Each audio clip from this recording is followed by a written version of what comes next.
Hello, good morning students. अपना जो last video था उसमें अपन ने डिस्कस किया था कि जो मानव होता है उसके अंदर कौन कौन से इम्पोर्टेंट और कॉमन डिसीज पाई जाती हैं। ठीक है, मुख्य और सामान्य रूप से पाई जाने वाली बीमारियों के ऊपर अपन डिस्कस कर रहे थे, जिसके अंदर अपना टॉपिक चल रहा था वायरस के ऊपर। वायरस के द्वारा कौन कौन सी डिसीज फैलाई जाती हैं, अपन इसके ऊपर डिस्कस कर रहे थे। ठीक है, तो उससे पहले अपन ने क्या पढ़ा था, बैक्टीरिया जो होता है, जीवाणु जो होता है, उसके द्वारा कौन कौन सी डिसीज, उसके द्वारा कौन कौन से रोग फैलाए जाते हैं।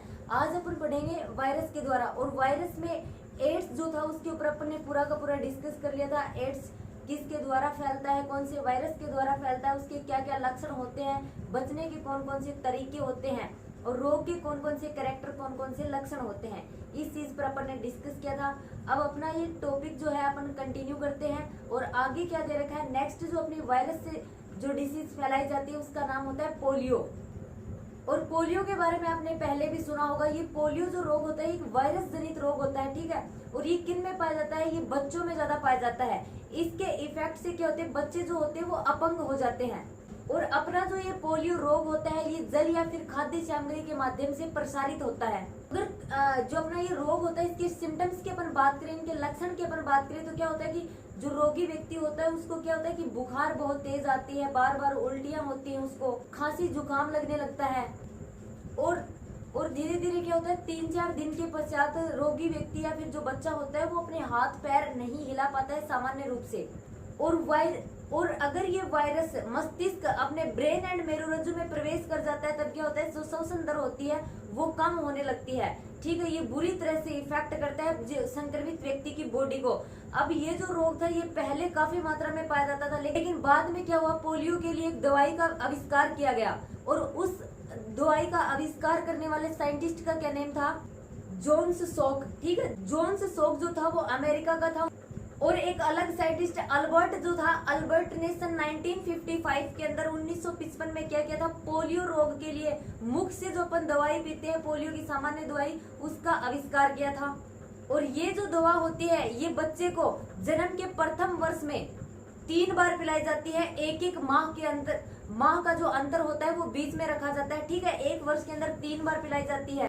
और जो WHO है, विश्व स्वास्थ्य संगठन, वर्ल्ड हेल्थ ऑर्गेनाइजेशन है, उसने भारत को 27 मार्च 2014 को पोलियो मुक्त घोषित कर दिया था। ये तो होगी पोलियो की बात। अब नेक्स्ट डिसीज पर अपन डिस्कस करते हैं रेबीज। और रेबीज किस वजह से फैलता है, रेबीज भी एक वायरस जनित रोग होता है। और रेबीज को कौन फैलाता है, इसके विषाणु जो होते हैं वो किस में पाए जाते हैं, पागल कुत्तों, बिल्ली, लोमड़ी, बंदर जो होते हैं इनकी लार में उपस्थित रहता है। किसका वायरस, रेबीज का वायरस। और रेबीज जो विषाणु होता है, इस रेबीज विषाणु के द्वारा जो रोग फैलाया जाता है उसको हाइड्रोफोबिया बोला जाता है। उसको हाइड्रोफोबिया क्यों बोला जाता है, क्योंकि उसको जल से बहुत डर लगता है। जो संक्रमित व्यक्ति होता है वो जल से डरने लगता है। अगर इस रोग के अपन सिम्टम्स की बात करें, लक्षणों की बात करें, तो क्या होता है, कोई भी कुत्ता या फिर जानवर के काटने पर 3-4 दिन के बाद में इस रोग के लक्षण दिखाई देने लगते हैं। कटे हुए जो जिस स्थान पर कटा हुआ होता है वहां पर सूजन आने लगती है, दर्द होने लगता है, तथा द्रव पदार्थ जब रोगी व्यक्ति पीता है तब उसको और ज्यादा दर्द होता है, पेन होता है। और जो रोगी व्यक्ति होता है वो रोगी व्यक्ति किसी को भी अपने पास में नहीं आने देता है, तथा क्या उसके मुंह से बार बार में झाग निकलने लगते हैं। अगर अपन इस रोग से उपचार की बात करें तो जिस कुत्ते के द्वारा रोगी व्यक्ति को काटा जाता है उस कुत्ते के ऊपर निगरानी रखनी चाहिए। अगर वो कुत्ता पागल हो जाता है, ठीक है, इस प्रकार के सिम्टम्स अगर अपने को डॉग में दिखाई देते हैं, तब क्या होता है, जो संक्रमित व्यक्ति होता है उसको टीके लगते हैं। ठीक है, वो टीके उस संक्रमित व्यक्ति को लगाने चाहिए। इस रोग से निदान के लिए सबसे पहले टीके की जो खोज थी वो लुईस पास्चर के द्वारा की गई थी। और ये जो रेबीज रोग होता है, इस रोग से बचने के लिए 14 टीके 14 दिन तक पेट में लगाए जाते हैं। ठीक है, इतनी खतरनाक होती है डिसीज। लेकिन हाल ही में कुछ 3-4 वर्ष पहले क्या किया गया है, नए टीकों की खोज की गई है। ठीक है, जो नए टीके खोजे गए हैं ये इंजेक्शन के रूप में हाथ में लगाए जाते हैं और 3 टीके लगाए जाते हैं।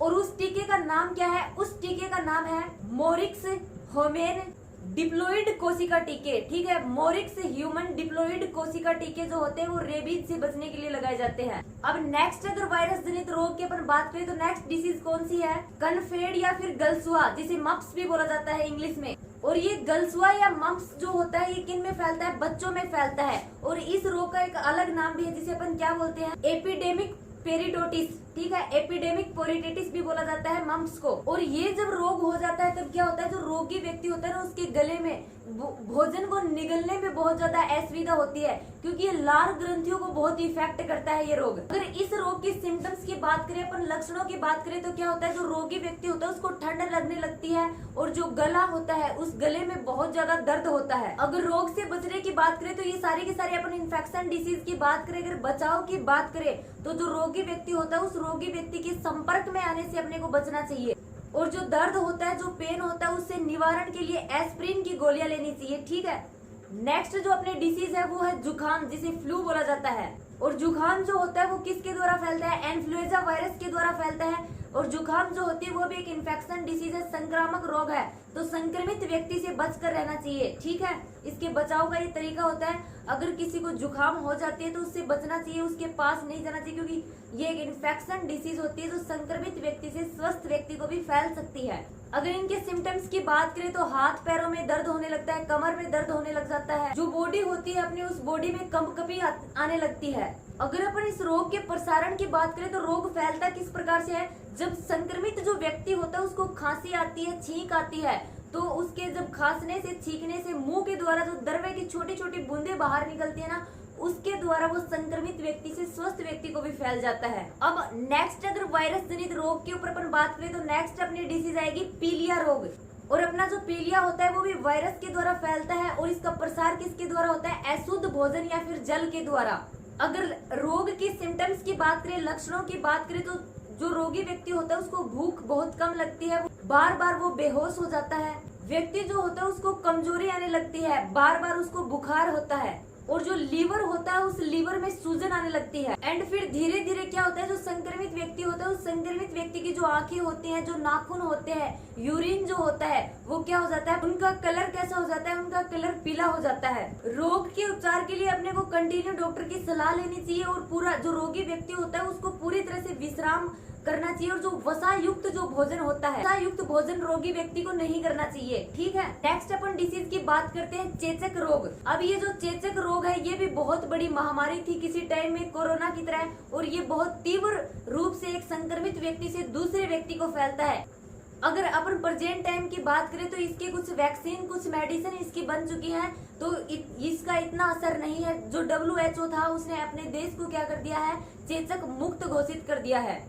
हालांकि WHO जो है उसकी रिपोर्ट में उसने ये भी बताया कि जो चेचक रोग है उसको अभी पूरी दुनिया से खत्म कर दिया गया है। तो अपन इस रोग के प्रसार की बात करें तो रोग का प्रसार कैसे होता है, खांसने से, छींकने से, जो संक्रमित व्यक्ति होता है उससे स्वस्थ व्यक्ति को फैलता है ये। अगर सिम्टम्स की बात करें, रोग के लक्षण की बात करें, तो जो रोगी व्यक्ति होता है उसको तेज बुखार आती है, उसकी आंखें जो होती है वो रेड हो जाती है, लाल रंग की हो जाती है, शरीर जो होता है वो कमजोर होता है जिससे वो सुस्त अवस्था में रहता है।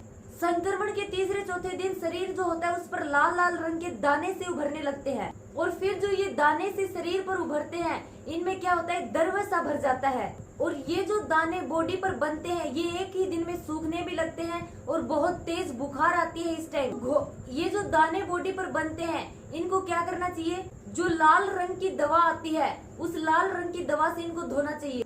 पेनिसिलिन एंड सल्फर औषधियां जो होती हैं उनका यूज करना चाहिए। नेक्स्ट रोग की अपन बात करते हैं हिपेटाइटिस, जिसे यकृत शोथ भी बोला जाता है। और हिपेटाइटिस जो होता है ये वायरस जनित रोग होता है। ये 6 अलग अलग प्रकार के विषाणुओं से फैलता है, जिसमें से 2 विषाणुओं के द्वारा फैलाए गए जो रोग है वो प्रमुख है, जिसमें फर्स्ट है हिपेटाइटिस ए, और हिपेटाइटिस ए को पीलिया भी बोला जाता है। इसमें लीवर जो होता है वो बहुत ज्यादा क्षतिग्रस्त हो जाता है। और अगर इसके संक्रमण की अपन बात करें, इसका प्रसारण किस प्रकार से होता है, तो दूषित भोजन और दूषित जल के द्वारा इसका प्रसार होता है। नेक्स्ट होता है हिपेटाइटिस बी या यकृत शोथ बी भी बोला जाता है जिसको, और ये जो विषाणु होता है ये विषाणु HIV वायरस से भी ज्यादा खतरनाक होता है। इसे क्या बोला जाता है, इसे सीरम यकृत शोथ भी बोला जाता है। अगर इस विषाणु के डिस्कवरी की बात करें, खोज की बात करें, तो जो वैज्ञानिक बुलवर्ग था उसने क्या किया था, आदिवासी व्यक्ति के ब्लड में सबसे पहले इस वायरस की खोज की थी, और इस कार्य के लिए बुलमबर्ग को 1977 में नोबेल पुरस्कार से सम्मानित किया गया था। और अगर अपने इस रोग की बात करें फैलता किस प्रकार से है, तो ये बिल्कुल ठीक उसी प्रकार से फैलता है जिस प्रकार से अपना HIV वायरस फैलता है। एक जो संक्रमित माता होती है उस संक्रमित माता से उसके गर्भ में पल रहा जो बच्चा होता है वो इस रोग से ग्रसित हो सकता है। एंड जो अपना ब्लड अपन ट्रांसफर करवाते हैं, अगर संक्रमित व्यक्ति का ब्लड स्वस्थ व्यक्ति को ट्रांसफर किया जाता है उस टाइम ये जो रोग होता है ये ट्रांसफर हो जाता है।